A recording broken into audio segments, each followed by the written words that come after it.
Assalamualaikum warahmatullahi wabarakatuh. Alhamdulillah rabbil alamin. Allahumma sholli ala Muhammad wa ala ali Muhammad. Pemirsa Khilafah News dimanapun Anda berada, salam jumpa kembali bersama dengan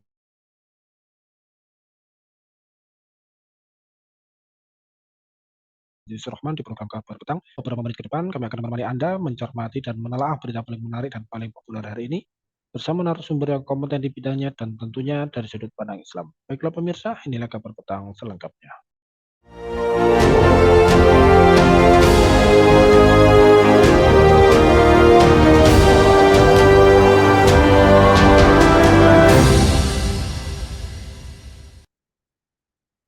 Pemirsa, Presiden ke-6 Indonesia, Bapak Susilo Bambang Yudhoyono, menyampaikan pidato ke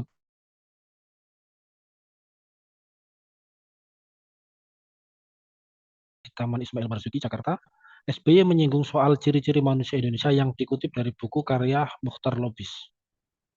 Ada ciri manusia Indonesia yang pertama, munafik; kedua, enggan bertanggung jawab; ketiga, berjiwa feodal; keempat, berwatak lemah; kelima, percaya tahayul; dan keenam, berjiwa seni, kata SBY. Nah, pemirsa melihat dan mencermati terkait dengan hal tersebut, sudah tepatkah pernyataan dari Pak SBY tersebut? Apa saja mitos-mitos yang membelenggu manusia Indonesia, serta apa resep yang pas untuk membangkitkan rakyat Indonesia sehingga bisa menjadi bangsa yang unggul dan memimpin peradaban dunia? Pemirsa, untuk membahasnya kami telah terhubung dengan Bung Adi Victoria,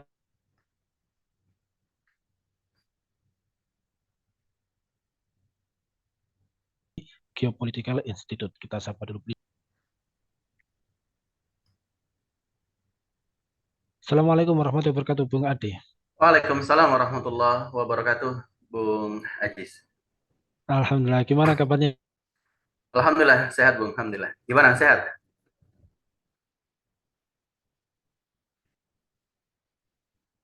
Sehat, Bung. Alhamdulillah. Pernyataan dari Presiden ke-6, yakni Presiden SBY, yang mana di dalam pidatonya di Taman Ismail Marzuki tersebut, ya, ini beliau menyinggung terkait dengan ciri-ciri manusia Indonesia, yang hal tersebut beliau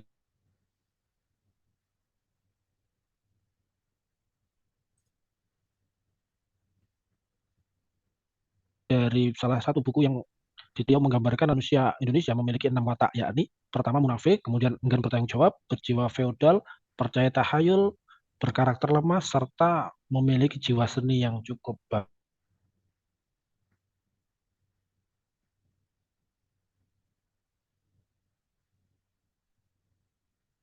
Nah, melihat dan mencermati terkait dengan fakta rakyat Indonesia secara umum.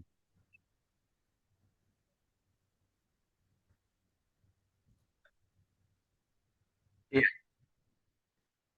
iya. Eh, baik, Bung Ajis.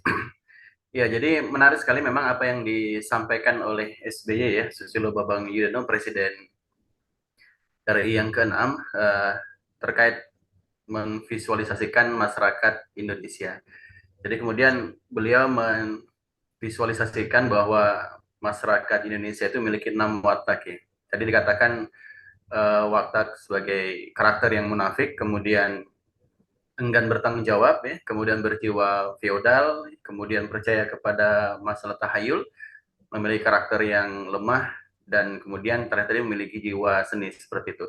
Kalau kemudian ditanyakan apakah sudah tepat atau belum terkait visualisasi tersebut kepada masyarakat Indonesia, maka kita kembalikan dulu, Bung Ajis.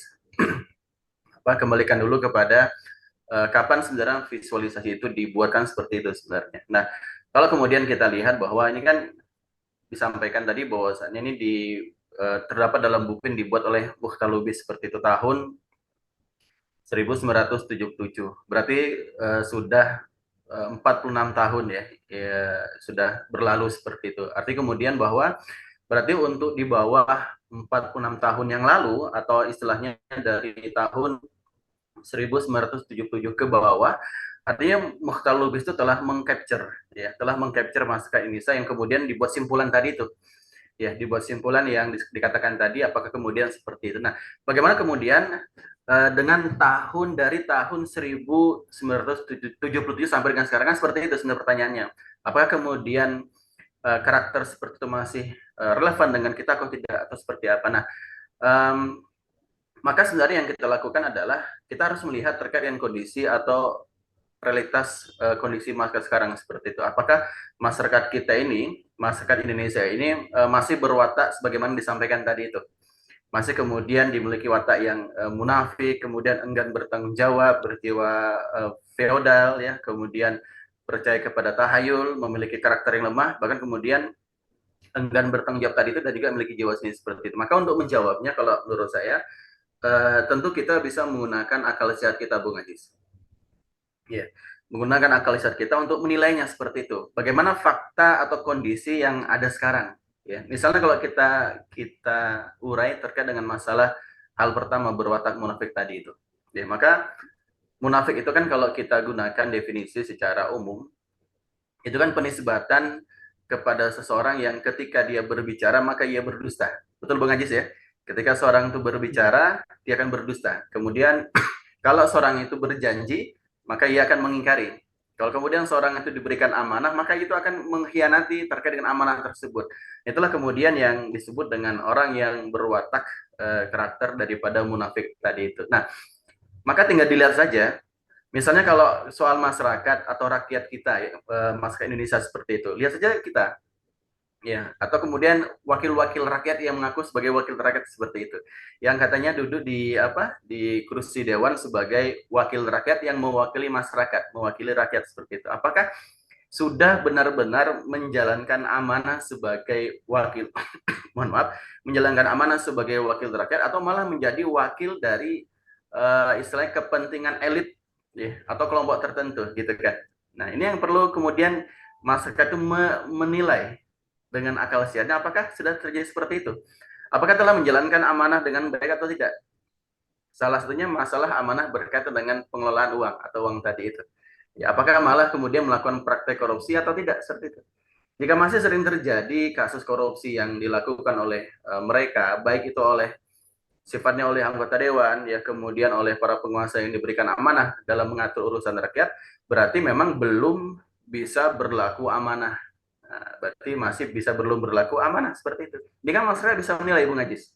Ya, masyarakat bisa menilai terkait dengan perilaku para wakil rakyat, para penguasa yang kemudian menjalankan fungsi amanah tadi itu, apakah telah melaksanakan amanahnya atau tidak seperti itu. Kemudian misal terkait dengan soal janji, ya, ini kan juga sama, janji yang diberikan kepada rakyat, kepada masyarakat seperti itu, khususnya kemudian sebelum berkuasa. Apakah janji-janji tersebut sudah diwujudkan saat berkuasa ataukah tidak? Ya. Nah, ini kan sebenarnya bisa dilihat. Kemudian dinilai dengan akal sehat tadi itu, apakah sudah dilaksanakan atau belum. Kemudian soal masalah tanggung jawab tadi disebutkan juga, masalah enggan bertanggung jawab. Contoh soal pelayanan pendidikan, kemudian masalah pelayanan kesehatan. Nah, ini kan sebenarnya adalah tanggung jawab negara terhadap rakyatnya. Namun ironisnya kemudian itu rakyat malah kemudian melakukan iuran untuk mendapatkan pelayanan. Dalam ini kemudian pelayanan kesehatan seperti itu. Padahal yang namanya kesehatan itu bagian daripada kewajiban negara untuk memenuhi hak rakyat, kebutuhan rakyatnya. Berarti kalau itu merupakan hak rakyat, harusnya negara itu bertanggung jawab untuk memenuhi kebutuhan rakyat tadi itu. Tapi sebaliknya kemudian terjadi fakta yang ironis adalah rakyat malah kemudian harus mengeluarkan uang untuk membayar iuran tadi itu. Artinya ini seolah-olah menjadi kewajiban daripada rakyat, bukan hak daripada rakyat seperti itu. Maka kalau dikatakan apakah sudah pas atau tidak, mungkin bisa dinilai secara akal kita apakah memang negara ini sudah menjalankan fungsi sebagai sebagai orang yang kemudian meri ayah rakyat atau tidak seperti itu. Gitu Bung Ajis. Ya, baik. Lantas kemudian di dalam acara yang bertajuk Merajut Persatuan, pesan di dalam 78 tahun kemerdekaan Indonesia tersebut, maksud saya mantan Presiden SBY ini juga menyinggung terkait dengan mitos-mitos yang membelenggu manusia Indonesia, sehingga kemudian menghambat Indonesia untuk menjadi negara maju. Nah, menurut Anda seperti apa ini, Bung Agung? Apakah mitos-mitos palsu modern saat ini sebenarnya yang seperti apa sih mitos-mitos palsu modern yang bisa membelenggu manusia Indonesia supaya bisa menjadi manusia yang maju begitu? Iya, ini menarik Bung Ajis terkait dengan mitos modern yang mitos palsu modern seperti itu. Salah satunya itu adalah kalau kita coba untuk kupas adalah masalah contohnya demokrasi. Ya. Mitos palsu modern itu salah satunya adalah ide atau sistem politik daripada demokrasi. Ya, ini menarik terkait yang pernah dijelaskan oleh Profesor Timothy Snyder, itu seorang sejarawan dari Universitas Yale di Amerika Serikat dalam bukunya On Tyranny. Dia mengumumkan bahwa demokrasi itu telah banyak menghasilkan para tiran dunia, ya, para diktator seperti itu. Sebut saja misalnya Adolf Hitler itu kan naik ke kursi daripada kepemimpinannya itu melalui sistem politik yang dianggap demokratis tahun 34 seperti itu. Dan ini juga malah kemudian ternyata Adolf Hitler itu orang yang tiran, orang yang diktator yang kemudian bengis terhadap rakyatnya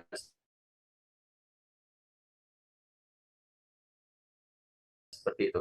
Ya, tidak terkecuali kemudian di Indonesia.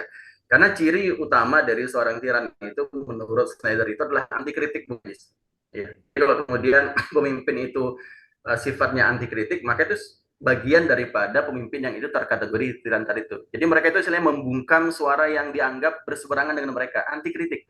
Jadi kalau ada istilah slogan misalnya demokrasi itu demi rakyat, ya demi rakyat yang banyak, itu kalau dikatakan adalah palsu.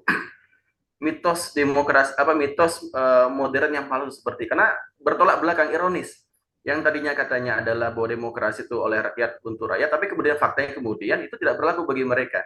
Bahkan rakyat itu dibungkam ketika kemudian mereka mencoba untuk mengkritisi kebijakan pemerintah. Termasuk kemudian kalau kita lihat yang lain, bagian daripada demokrasi itu pula adalah ide kebebasan beragama. Di mana? Di Barat. Ya. Di Barat itu kan dikenal sebagai sebuah negara yang kalau ingin maju dan sebagainya, tirulah Barat seperti itu.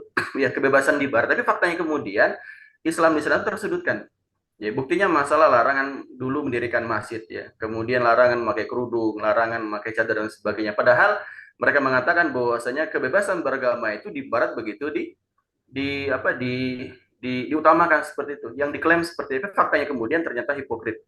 Ya, suatu yang bertolak belakang. Jadi kalau kemudian dikatakan bahwasanya kalau ingin maju peradaban tadi itu maka tirulah peradaban Barat, itu maka suatu yang kemudian sangat hipokrit, ya tidak benar adanya. Padahal peradaban Barat itu peradaban yang kemudian sangat rusak, Bung Ajis. Kita lihat bagaimana kemudian penyebaran ide LGBT, ya kemudian seks bebas dan sebagainya itu kan banyak di negara Barat.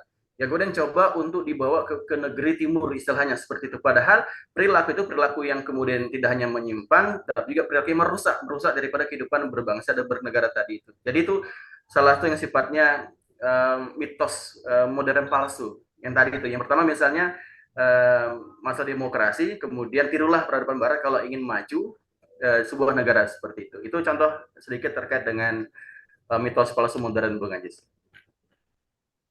Ya, baik. Lantas kemudian bagaimana caranya ini menurut Bung Adi agar kita ya bangsa Indonesia ini menjadi sebuah bangsa yang maju, kemudian cemerlang hingga mencapai peradaban yang gemilang. Ini apa yang harus dilakukan oleh bangsa Indonesia ini?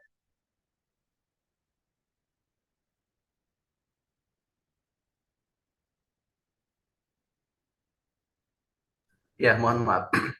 Ya, jadi kalau kemudian ditanyakan bagaimana kemudian masyarakat ini bisa kemudian menjadi bangsa yang berpikiran cemerlang dan gemilang tadi itu secara peradaban, maka kita kembali kepada apa sih sebenarnya yang mempengaruhi perbuatan seseorang, perilaku seseorang seperti itu. Maka ini yang dikaji oleh para pemikir, juga oleh para ulama kaum muslimin adalah bahwa perilaku itu sangat dipengaruhi oleh pemikiran, oleh mafahimnya seperti itu. Ini misalnya yang disebutkan oleh Syekh Taqiyuddin Al-Albani rahimahullah, beliau mengatakan bahwasannya bangkitnya manusia itu tergantung pada pemikirannya. Tentang apa? Tentang kemudian pemikirannya akan tentang kehidupan, kemudian tentang alam semesta, tentang manusia, serta hubungan terkait hubungan antara hidup, alam semesta dan manusia itu dengan apa-apa yang ada sebelum kehidupan dunia dan setelah kehidupan dunia. Nah, pemikiran seperti ini yang kemudian juga bisa menjawab dari mana manusia berasal, kemudian untuk apa manusia hidup di dunia ini, dan kemudian kemana manusia setelah kehidupan ini, gitu Bung Ajis. Jadi jawaban terkait dengan pertanyaan ini akan membentuk yang namanya kaidah fikriyah, ya. Landasan berpikir seseorang, termasuk kemudian menjadi cara pandang seorang untuk melihat kehidupan dunia. Ya, apakah kemudian cara pandangnya berpijak kepada Islam, berpijak kepada sekuler, atau bahkan komunis seperti itu? Maka jawaban ini akan menentukan pola pikir, cara pandang seorang ketika melihat kehidupan dunia. Misalnya adalah ketika seorang telah memiliki pemahaman di dalam dirinya bahwa dirinya itu adalah makhluk yang Allah ciptakan. Ini terkait dengan pertanyaan dari mana manusia berasal. Berarti dia telah memiliki pemahaman bahwa manusia itu bukan ada dengan sendirinya, tapi itu diciptakan oleh Allah Subhanahu wa taala. Ada sang Khalik yang menciptakan. Ya. Kemudian untuk apa manusia itu ada di dunia? Dalam rangka atau dalam rangka untuk beribadah. Ya. Kemudian kemana manusia setelah kehidupan ini? Tidak lain tidak bukan adalah kelak akan ketika mati akan dibangkitkan lagi, kemudian akan diminta pertanggungjawaban di yaumil lahir. Apakah kehidupan selama di dunia itu telah sesuai dengan aturan Allah atau tidak seperti itu? Ya. Yang ini kemudian akan menjadikan seseorang tadi itu kalau memiliki pemahaman seperti itu akan menjadikan dirinya senantiasa terikat kepada aturan Sang Pencipta. Ya, terikat dalam masalah akidah, terikat dalam masalah syariah yang kemudian akan menjadi sosok individu yang bertakwa. Tapi kemudian Bung Ajis, tidak cukup hanya kalau ingin membentuk masyarakat yang maju, ya, berpikiran cemerlang dan peradaban yang dibilang tadi itu memang tidak cukup hanya dengan terciptanya, terbentuknya pribadi individu yang soleh atau bertakwa, tidak cukup. Ya. Karena terkait dengan sebuah bangsa itu dibangun atas 3 pilar tadi itu, adanya ketakwaan individu, kemudian adanya kontrol masyarakat, dan juga adanya adalah peranan negara. Dan yang paling efektif dalam hal ini adalah untuk mengatur itu urusan negara yang kemudian bisa meriayah, ya, mengatur masyarakat agar kemudian menjadi pribadi-pribadi yang itu memiliki pemikiran cemerlang, menjadi negara yang kemudian bisa membangun peradaban tadi itu. Peranan negara penting. Ya. Makanya kemudian tidak heran yang dikatakan oleh Imam Al-Ghazali bahwasanya ad-dinu wa sultanu aman. Agama dan kekuasaan itu ibarat dua saudara kembar, kata beliau. Ad-dinu usun wa sultanu haris. Ya. Agama itu pondasi dan kekuasaan itu penjaga. Wa mala usalahu fadumun, sesuatu tanpa ada pondasi dia akan rubuh. Wa mala harisalahu fadoi, dan sesuatu tanpa ada haris penjaga dia akan hilang. Ya. Makanya yang diperlukan adalah tidak hanya ketakwaan individu, kontrol masyarakat, tapi juga adanya sebuah negara yang mau memiliki kemauan untuk kemudian mewujudkan peradaban yang dibilang tadi, seperti itu. Itu Bung Ajis. Ya, baik. Jadi memang negara memiliki peranan yang sangat penting ya di dalam membentuk Iya, karakter sebuah bangsa dan juga betul. rakyatnya. Sehingga kemudian kalau masyarakat Indonesia dikenal sebagai ciri manusia yang munafik dan juga feodal, ini sepertinya ada sesuatu yang salah ya di dalam negara ini, di dalam Betul. mengelola rakyatnya gitu. Baik, terima kasih nih, Masya Allah penjelasan yang luar biasa ini. Syukron wa jazakumullah khairan kasiron. Oh iya, Terima Bung. kasih kepada Bung Adi Victoria ini atas penjelasan dan juga terima kasih telah hadir di Kabar Petang pada edisi Sama-sama kali Bung ini. Ajis. Kita nanti kita ketemu lagi lain waktu, lain kesempatan. Semoga Anda dan keluarga sehat selalu dalam lindungan Allah Amin Subhanahu wa Allahumma taala. amin. Assalamualaikum warahmatullahi wabarakatuh, Bung Adi Victoria. Waalaikumsalam warahmatullahi wabarakatuh. Baik pemirsa, demikianlah Kabar Petang pada edisi kali ini. Semoga Anda mendapatkan banyak manfaat dari acara kami. Jangan lupa saksikan kami besok di jam dan channel yang sama. Dan jangan lupa juga like, comment, share, subscribe, serta klik tekan tombol loncengnya agar tidak ketinggalan update terbaru dari Khilafah News. Karena hanya di sinilah Anda akan mendapatkan informasi aktual, terpopuler, dan tentunya dari sudut pandang Islam. Akhirnya saya Aziz Rahman beserta seluruh kru yang bertugas undur diri. Wassalamualaikum warahmatullahi wabarakatuh.